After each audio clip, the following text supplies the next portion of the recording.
Joining us on the phone now is Sean Hannity. Sean, your thoughts on this day. We have lost Rush Limbaugh. His wife, Catherine, has announced it on his radio show, my friend.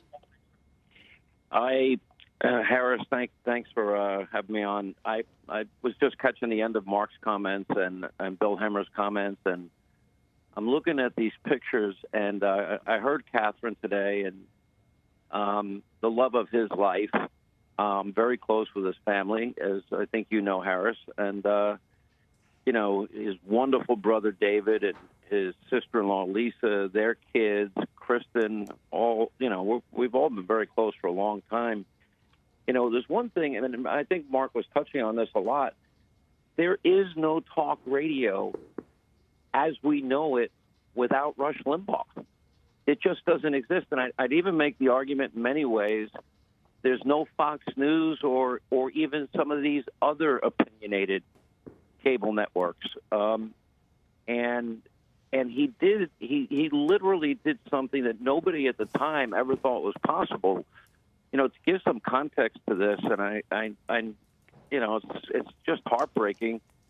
And I watched him since the day, it was over a year ago now, that he announced that he had late stage 4 lung cancer. And he was very honest with his audience, but he said, I don't want to be a cancer patient on radio. I want to talk about the things that he loved. He was, to break it down very simply, God, faith, family, country. And he meant it, and he lived it, and he embodied it.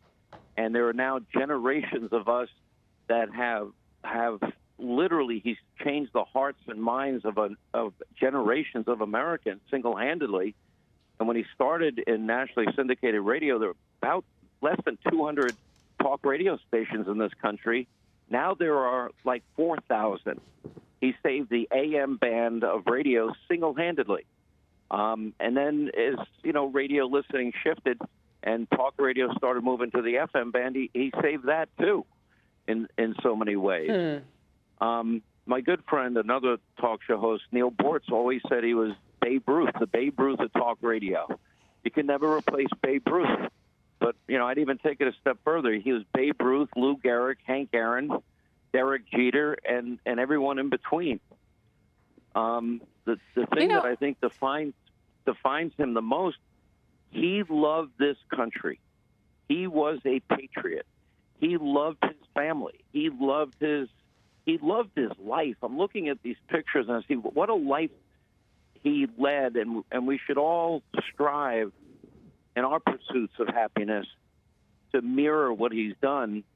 But just to give you a little bit of texture to this, if you look at syndicated talk radio, which nobody thought you can do in the daytime, Larry King had done it at night, and with syndicated talk radio in the daytime, it was rather new, and then it became an instant phenomenon, and he changed the entire industry. But when he started out, he was looking at a forest, not a single tree was cut down. And every one of us that is on radio today, and frankly on Fox and other places as well, he single-handedly knocked down all of those trees and made it easier by forging that path for the rest of us to follow. And we've all benefited from it. And me personally, my whole career, I benefited from the great success and opportunities that he created for others and celebrated. He liked other people's success. And Mark was mentioning he loved the Constitution. He read the Constitution. He loved politics. Mary Matlin once said something about Rush during the Clinton years. I don't know how any of us would have survived without Rush on the radio every day, lifting us up. But it's deeper than that, because he syndicated in 1988. And the first time I ever got behind a radio microphone was around the same time, 1987 or 88. And I remember I was in a radio studio, and somebody told me, you got to hear this guy on the radio.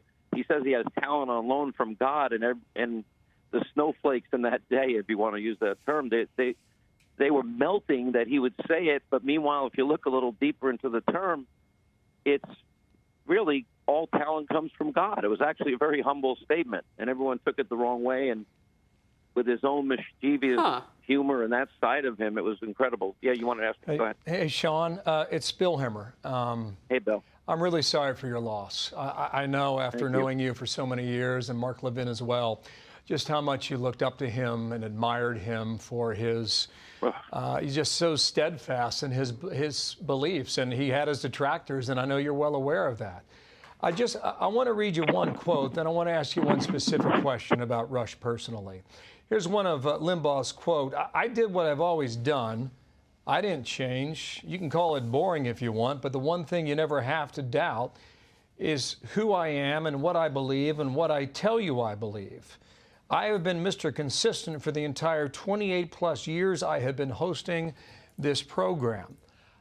I don't think there is a single person who either listened to Limbaugh or chose to demonize him who would disagree with that quote, Sean.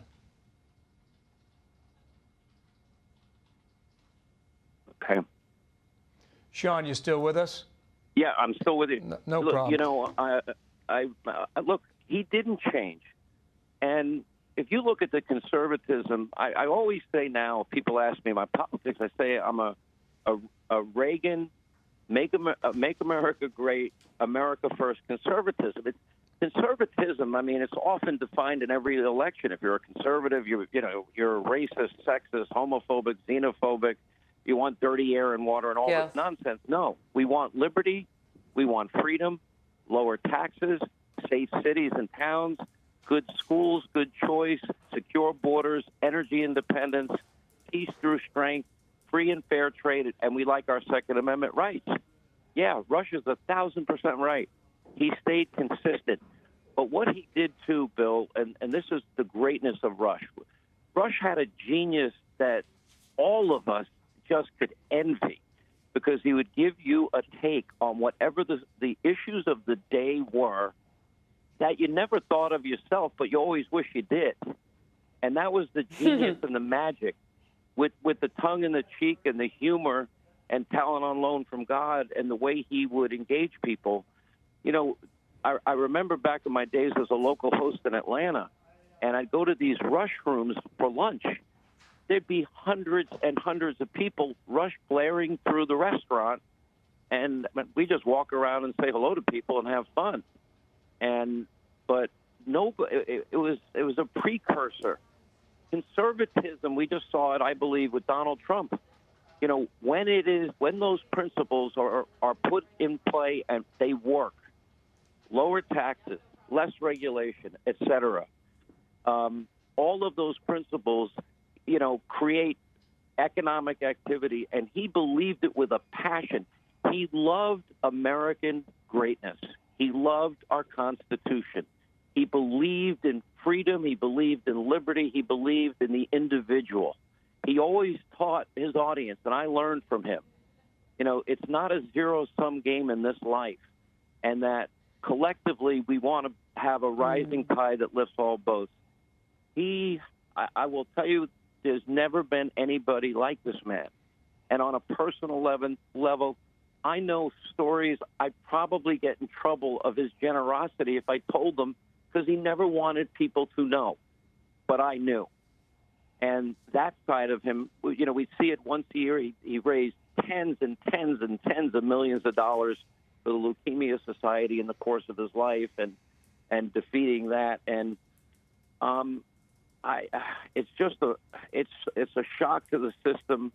I can't really imagine the next political battle without him. Yeah, you know, he would agree with that whole generosity line, Sean, if he were with us today, and he loved to share it too. At his wedding with Catherine in Palm Beach, I think, frankly, he got a thrill out of the fact that he can entertain so many of his friends and family members. And I was there. It was the greatest wedding I've ever been to in my life. I was there as well. He hired Elton John because Catherine wanted him, because one of Catherine's parents was struggling with illness and they were being treated in Hawaii, and Rush had flown out there and he came to get to know Elton John. And you think about an odd couple like that. Limbaugh on one side of the room and Elton John on the other, but he had the ability to bring people like that together. But what I wanted to emphasize to you is that Rush wanted to share. And he wanted people to benefit from the great American success that he was, Sean.